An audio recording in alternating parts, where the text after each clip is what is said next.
Have you ever wondered what would happen if the Hulk, the big green smashing machine, had to go back to school? No, I'm not talking about Bruce Banner, the genius scientist. I mean, the Hulk himself, in all his green, grumpy glory. Picture this. Monday morning, the school bell rings, and lumbering down the hallway is the Incredible Hulk, trying his best to squeeze into a tiny little desk. First up, gym class. You'd think this would be his favorite subject, right?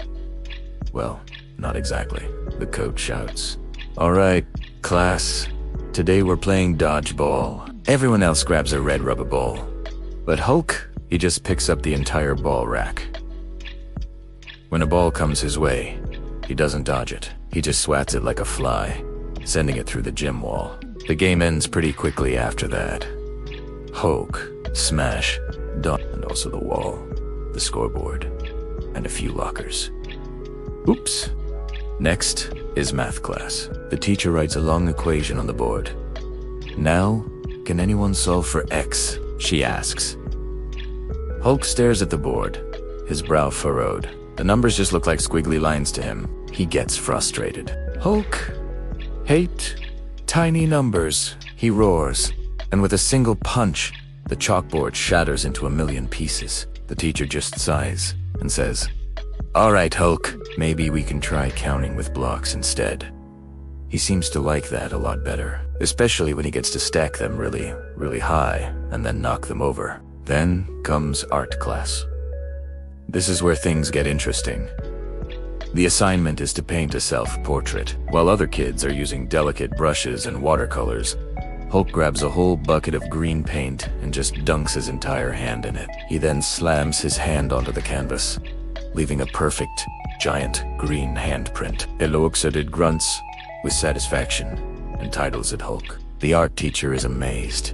It's so bold, so expressive, a masterpiece of minimalist rage. Hulk actually wins a blue ribbon for it. Who knew he was such a talented artist? Lunchtime is a whole other adventure. The cafeteria ladies try to give him a regular-sized tray with a slice of pizza and some apple slices. Hulk just looks at it, then looks at the entire pizza oven. He gently picks it up, carries it back to his table, and starts eating pizzas straight from the source. The other kids just stare, wide-eyed, while he happily munches away. No one dares to ask him to share. Surprisingly, he's not a messy eater, just a very, very big one.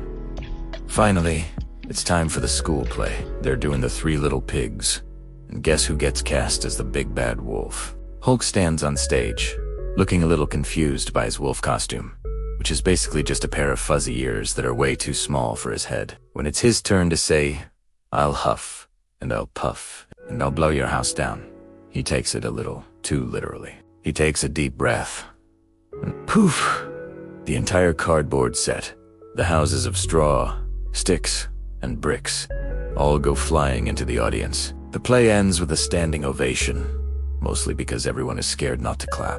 So, what did we learn from Hulk's day at school? Well, maybe that traditional school isn't for everyone. He might not be great at math or dodgeball, but he's a surprisingly gifted artist and a very effective, if destructive, stage actor. It just goes to show that everyone has their own unique strengths, even a giant green rage monster. Maybe all he needed was a little patience and a much, much bigger classroom. What subject do you think Hulk would be best at? Let me know in the comments below. Thanks for watching, and don't forget to like and subscribe for more What If adventures.